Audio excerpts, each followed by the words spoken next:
हमारे YouTube channel में आप सभी का स्वागत है। जो भी हमको इस वीडियो में देख रहे हो सभी को हमारी तरफ से राम राम। पिछले वीडियो में हमने जो रामचरितमानस का उत्तराखंड है उसके हमने 100 दोहे चौपाइयों के साथ पूरे पढ़ लिए थे और इसके आगे के दोहे चौपाई वो हम इस वीडियो में पढ़ेंगे। तो आप सभी हमसे जुड़े रहिए और ध्यानपूर्वक सुनिए। सुन खगेश कल कपट हट दम्भ देश पाषंड मान मोह मारादि मद व्यापी रहे ब्रह्मंड। अर्थात इसका मतलब है, हे पक्षीराज गरुड़ जी सुनिए, कलयुग में कपट हट दम्भ द्वेष पाखंड मान मोह और काम आदि अर्थात काम क्रोध और लोभ और मद ब्रह्मांड भर में व्याप्त हो गए यानी छा गए हैं। तामस धर्म करई नर जब तक ब्रध्व खानदान देव न भरसे धरनि भये न जामई धान। अर्थात मनुष्य जब तप यज्ञ व्रत और दान आदि धर्म तापसी भाव से करने लगे, देवता इंद्र पृथ्वी पर जल नहीं बरसाते, बोया हुआ अन्न उगता नहीं। अबला कचभूषण भरी क्षुद्धा धनहीन दुखी ममता बहुधा सुख चाहे मूढ़ न धर्म रता मत थोड़ी कठोरी नहीं कोमलता। इसका मतलब है, स्त्रियों के बाल ही भूषण है यानी उनके शरीर पर कोई आभूषण ही नहीं रह गया और उनको भूख बहुत लगती है, अर्थात वे सदा तृप्त रहती हैं। वे धनीन और बहुत प्रकार की ममता होने के कारण दुखी रहती है। वे मूर्ख सुख चाहती है पर धर्म में उनका प्रेम नहीं है। बुद्धि थोड़ी और कठोर है, उनमें कोमलता नहीं है। नर पीड़ित रोग न भोग कहीं अभिमान विरोध अकारई लघु जीवन संभत पंचदशा कल्पांत न नाश गुमानसा। अर्थात मनुष्य रोगों से पीड़ित है, भोग कहीं नहीं है, बिना ही कारण अभिमान और विरोध करते हैं। 10-5 वर्ष का थोड़ा सा जीवन है परंतु घमंड ऐसा मानो कल्पांत यानी प्रलय होने पर भी उनका नाश नहीं होगा। कलिकाल बिहाल के मन जा नहीं मानत को अनुज तनुजा नहीं तो विचार न शीतलता सब जाति कुजाति भये मगता। अर्थात कली काल ने मनुष्य को बेहाल कर डाला है, कोई बहन बेटी का भी विचार नहीं करता, लोगों में न संतोष न विवेक न शीतलता, जाति कुजाति सभी लोग भीख मांगने वाले हो गए हैं। ईर्षा पुरुषा छल लो लुप्ता भरी पूरी रही समता बिकता सब लोग वियोग विशोक भये वर्णाश्रम धर्म आचार गए। अर्थात ईर्ष्या डाह कड़वे वचन और लालच भरपूर हो गए, समता चली गई है, सब लोग वियोग और विशेष शोक से भरे पड़े, वर्णाश्रम के धर्म के आचरण नष्ट हो गए हैं। दमदान दया नहीं जान पनी जड़ता पर पंचतात घनी तन पोषक नारी न रासगरे पर निंदक जे जग मोह बगरे। अर्थात इंद्रियों का दमन दान दया और समझदारी किसी में नहीं रही, मूर्खता दूसरों को ठगना यह बहुत अधिक बढ़ गया। स्त्री पुरुष सभी शरीर के ही पालन पोषण में लगे रहते हैं, जो पराई निंदा करने वाले जगत में वे ही फैले हुए हैं। सुन ब्यालारी काल कलिमल अवगुण आगार गुणों बहुत कल युग करे बिन प्रयास निस्तार। इसका मतलब, हे सर्पों के शत्रु गरुड़ जी सुनिए, कलि काल पाप और अवगुणों का घर है, किंतु कलयुग में एक ही गुण बहुत बड़ा है, उसमें बिना ही परिश्रम भव बंधन से छुटकारा मिल जाता है। त्रेता त्रेता द्वापर पूजा मकर लो जोग जो गति हो सो कलि हरि नामते पावै लोग। यानी सतयुग त्रेता और द्वापर जो गति पूजा यज्ञ में और योग से प्राप्त होती, वही गति कलयुग में लोग केवल भगवान के नाम से पा जाते हैं। कलयुग सब जोगी विज्ञानी कर हरि ध्यान धरई भव प्राणी त्रेता विविध जग कर नर करही प्रभु समर्पी कर्म भवता रही। अर्थात सतयुग में सब योगी और विज्ञानी होते, हरि का ध्यान करके सब प्राणी भवसागर से तर जाते हैं। त्रेता में मनुष्य अनेक प्रकार के यज्ञ करते, सब कर्मों को प्रभु को समर्पण करके भवसागर के पार हो जाते हैं। द्वापर कर रघुपति पद पूजा नर भवतरई उपाय न दूजा कलयुग केवल हरिगुण गहा गावत नर पावई भवदा। अर्थात द्वापर में श्री रघुनाथ जी के चरणों की पूजा करके मनुष्य संसार से तर जाते हैं, दूसरा कोई उपाय नहीं है। और कलयुग में तो केवल हरि की गुण गाथाओं का गान करने से ही मनुष्य भवसागर की थाप पा जाते हैं। कलयुग जोग न यज्ञ न ज्ञान एक आधार राम गुण गाना सब भरोस तो जो भज रामय प्रेम समेत गाओ गुण ग्रामय। अर्थात कलयुग में ना तो योग और यज्ञ और ना ही ज्ञान है, राम जी का गुणगान ही एकमात्र है, आधार है। अतः सारे भरोसे त्याग कर श्री राम जी को ही भजता है, प्रेम सहित उनके गुण समूहों को ही गाता है। स्वयं नर्तक संशय नाई राम प्रताप प्रगट कलिमाई कल कर एक पुनीत प्रतापा मानस पुण्य हो ही नहीं पापा। इसका मतलब है, वही भवसागर से तर जाता है, उसमें कुछ भी संदेह नहीं है। नाम का प्रताप कलयुग का प्रत्यक्ष है। कलयुग का एक पवित्र प्रताप यानी महिमा है कि मानसिक पुण्य तो होते हैं पर मानसिक पाप नहीं होते हैं। कलयुग समयुग आन नहीं जो नर कर विश्वास गाय राम गुणगन विमल भवतर विनय प्रयास। इसका मतलब है, यदि मनुष्य विश्वास करे तो कलयुग के समान कोई दूसरा युग नहीं है, क्योंकि इस युग में श्री राम जी के निर्मल गुण समूह को गा गा कर मनुष्य बिना ही परिश्रम संसार रूपी समुद्र से तर जाता है। प्रकट चारि पर धर्म के कलमहु एक प्रधान जैन के विधि ने दान करही कल्याण। अर्थात धर्म के 4 चरण सत्य, दया, तप और दान प्रसिद्ध है। इनमें से कली में एक दान रूपी चरण ही प्रधान है, जिस किसी प्रकार से भी दान दिए जाने पर दान कल्याण ही करता है। निजुग जन्म हो ही सब के रे हृदय राम माया के प्रेम शुद्ध तत्व समता विज्ञान कृत प्रभाव प्रसन्न मन जाना। यानी श्री राम जी की माया से प्रेरित होकर सबके हृदय में सभी युगों के धर्म नित्य होते हैं। शुद्ध सत्व गुण समता विज्ञान और मन का प्रसन्न होना, इसे सदयुग का प्रभाव जाने। सत्य बहुत रजकत कचरति कर्मा सब विधि सुख त्रेता कर धर्मा। बहुरस स्वल्प सत्व कछु तामस द्वापर धर्म हरस भयमानस।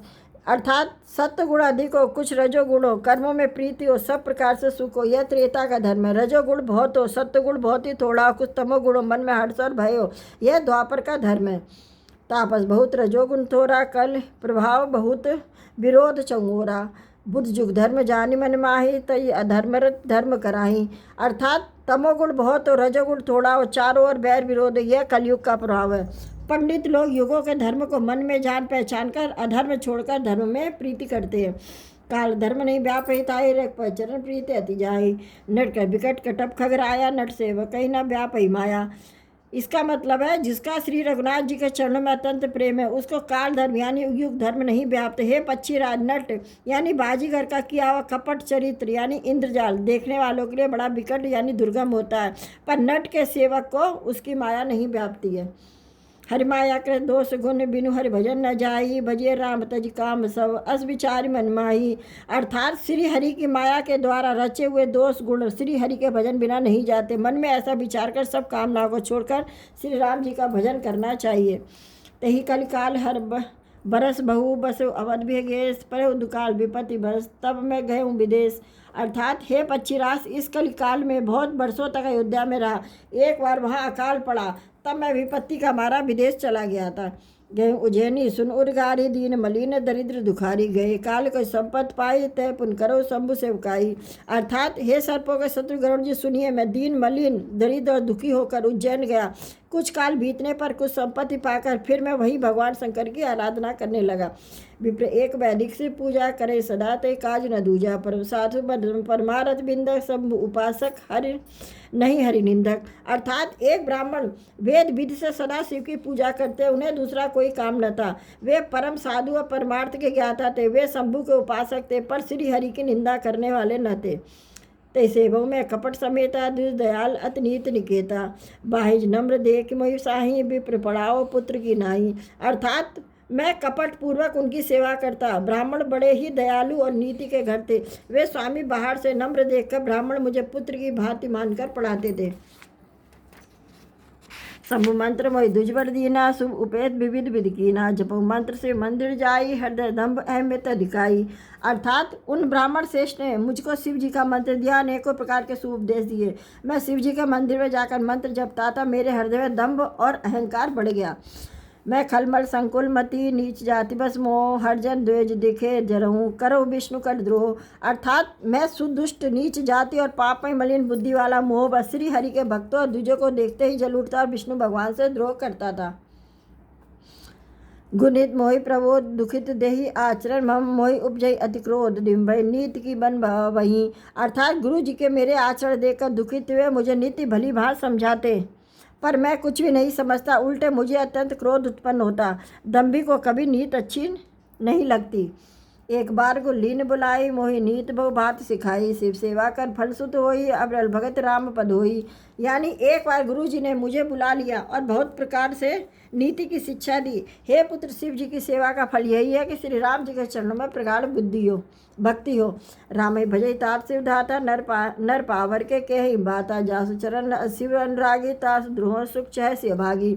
अर्थात हे तात, शिव जी और ब्रह्मा जी भी श्री राम जी को भजते हैं, फिर नीच मनुष्य की तो बात ही क्या। ब्रह्मा जी और शिव जी जिनके चरणों के प्रेमी अरे भागे, उनसे द्रोह करके तू सुख चाहता है।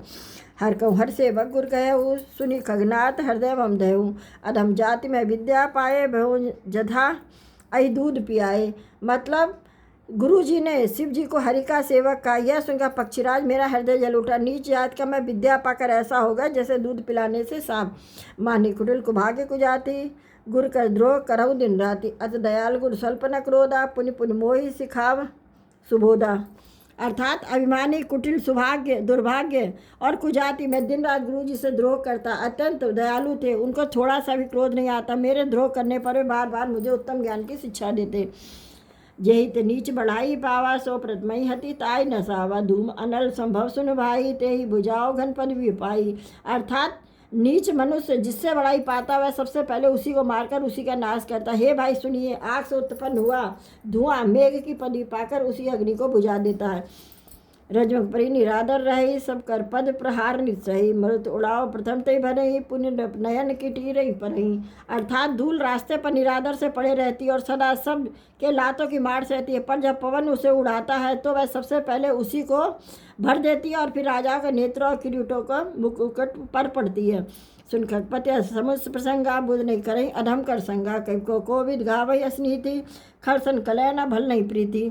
मतलब हे पक्षीराज गरुड़ जी सुनिए, ऐसी बात समझकर बुद्धि लोग अधम नीच का संग नहीं करते। कवि और पंडित ऐसी नीति कहते हैं कि दुष्ट न कलय से अच्छा है और न ही प्रेम। उदासीन नित रही गुसाई, खल पर की स्वान की नाई। मैं खल हृदय कपट कुटलाई, गुरीत कहे न मोई सच्चाई। अर्थात हे गोसाई, उससे तो सदा उदासीन ही रहना चाहिए, दुष्ट को कुत्ते की तरह दूसरा का ही त्याग देना चाहिए। मैं दुष्टता हृदय में कपट और कुटिलता बढ़ती, इसलिए यद्यपि गुरु जी की हिता की बात कहते थे पर मुझे वह नहीं सुहाती थी। तो आइए अभी आज के दोहे चौपाई में यही समाप्त करते हैं। आगे के दोहे चौपाई हम अगले वीडियो में पढ़ेंगे। तब तक के लिए आप सभी को जय श्री राम।